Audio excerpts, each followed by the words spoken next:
बताया कि रघुकुल रीत सदा चली आई, प्राण जाए पर वचन न जाए। किसी टाइम पे वर्तंतु नाम का एक ऋषि था। वर्तंतु नाम का ऋषि था, तो उसका एक शिष्य भी था कोस्तु। आजकल तो क्या है कि स्कूलें, कॉलेज और यूनिवर्सिटियां चल गई और फेयरवेल के अंदर टीचर को गिफ्ट देते थे। उस टाइम पे क्या था कि गुरु दक्षिणा देते थे। तो एक गरीब ब्राह्मण का बच्चा था, उसका नाम था कोस्तु। अब कोस्तु ऋषि था, सब कुछ पूजा पूरी हो गई तो सभी बच्चे गुरु जी को गुरु दक्षिणा देने लग गए। अब कोस्तु था जो गरीब ब्राह्मण का बच्चा था, सब पैसे वैसे नहीं थे उसके पास में। अब कोस्तु को क्या है कि माफ कर दिया, बोले ठीक है तेरी गुरु दक्षिणा माफ है। लेकिन कोस्तु ने क्या है कि हट पकड़ ली, जिद पकड़ ली कि नहीं गुरु जी मैं आपको गुरु दक्षिणा तो दूंगा ही दूंगा। अब थोड़ी जिद बहस हो गई गुरु चेले के अंदर। बोले मैंने तेरे को 14 प्रकार की विद्या सिखाई है, यदि तू देना चाहता है तो एक एक विद्या की 1-1 करोड़ स्वर्ण मुद्राएं देनी पड़ेगी तेरे को। अब कोस्तु का जो था वो दिमाग खराब हो गया। गरीब तो था ही पहले ऊपर से ही, लेकिन कोस्तु में क्या है कि दिमाग बहुत था। उसको पता था कि रघु नाम का एक राजा है। रघु जो था श्री रामचंद्र जी भगवान का पड़दादा था। तो बोले उसके दरबार से कोई खाली हाथ नहीं जाता। अब रघु जी ने क्या है कि थोड़े दिनों पहले विश्वजीत यज्ञ किया था। अब विश्वजीत यज्ञ जो किया था उसमें क्या है कि जो सारी धन संपदा थी वो सब दान कर दी थी। अब कोस्तु को पता नहीं था। अब कोस्तु चला गया रघु जी के दरबार में। रघु जी के दरबार में गया तो रघु जी ने बड़ी आवभगत करी उनकी कोस्तु जी की। बोला आओ महाराज जी हूँ। अब जिमाए बैठे तो वो मिट्टी के बर्तनों के अंदर उनको खाना परोसा गया। अब कोस्तु ने दिमाग लगा कि राजा के पास में इतनी धन संपदा नहीं है जो ये मेरे को दे सके। तो खाना वाना खा के इसलिए मालूम चला कि अभी राजा रघु ने विश्वजीत यज्ञ किया है तो सब कुछ दान पाठ कर दिया।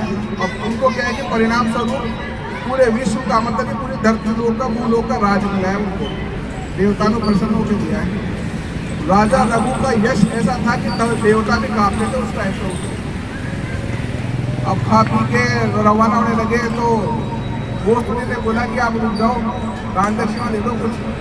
बोला मेरी दान दक्षिणा मैं बताऊं नहीं, इसको बिना बताए चला जाऊंगा तो आपका भी क्या है कि मानहानि नहीं होगी और मेरी भी बात मन में ले जाएगी। अब जो मैंने बात शुरू में बताई थी कि रघुकुल रीत सदा चली आई, प्राण जाए पर वचन न जाएगी। तो बोला नहीं अब तो महाराज ऐसे है कि आपको बात बतानी ही पड़ेगी, क्या बात मन में लेके आए थे आप।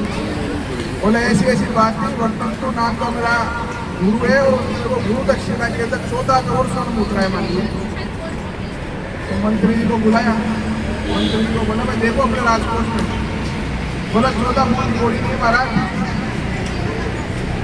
और वो अपने गुरु के पास गए, विश्वामित्र जी के पास में जाके और उन्होंने बोला कि मैंने वचन दे दिया साहब उस ब्राह्मण को 14 करोड़ स्वर्ण मुद्राएं दूंगा।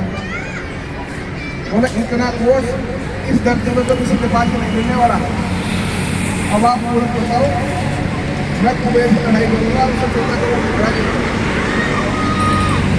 बोले ठीक है साहब, तो मैंने कल सुबह तड़के का ही बोलते चलो तैयारी आपकी भेजी होगी। तो उधर साहब सेना को तैयार कर दिया। अब जैसे सेना को तैयार करा तो ये जो वृत्तांत थे नारद मुनि क्या है गंगा जी स्नान करने जा रहे तो उन्होंने छोड़ दिया। तो बोला गंगा छोड़ो, देवलोक खतरे में आ गया, पहले कुबेर के पास चलो। अब कुबेर के पास जाके बोले बोला पहले तो शाम आने वाली है। बोला राजा रघु हमला काम की तैयारी करा तेरे को। मतलब क्या बात हो गई? बोला ऐसी ऐसी बात हो गई, 14 करोड़ स्वर्ण मुद्राएं। अब कुबेर जी ने क्या है, कुबेर तो कुबेर था, उसके बाद बच्चे का उन्होंने रातों रात बोला देवी माँ के लोग रोक देने आएगा वहीं सोने के भंडार लगा दिए। अब सोने के भंडार लगाए तो सुबह सेना तैयार थी, लोग लेने गए तो बोले साहब ये तो काम खत्म हो गया, मतलब बिना लड़ाई कैसे मिल गए। कुबेर घबराया था, उस टाइम पे यश चलता था उसका। अब जो दानदाता है वो देने के लिए तैयार था, वो जो याचक था पोस्तु, बोले ले जाओ, बोले नहीं नहीं मैं नहीं लूंगा, केवल 14 करोड़ से 1 रुपया को बोले। अब वो उसको दे के रवाना हुए।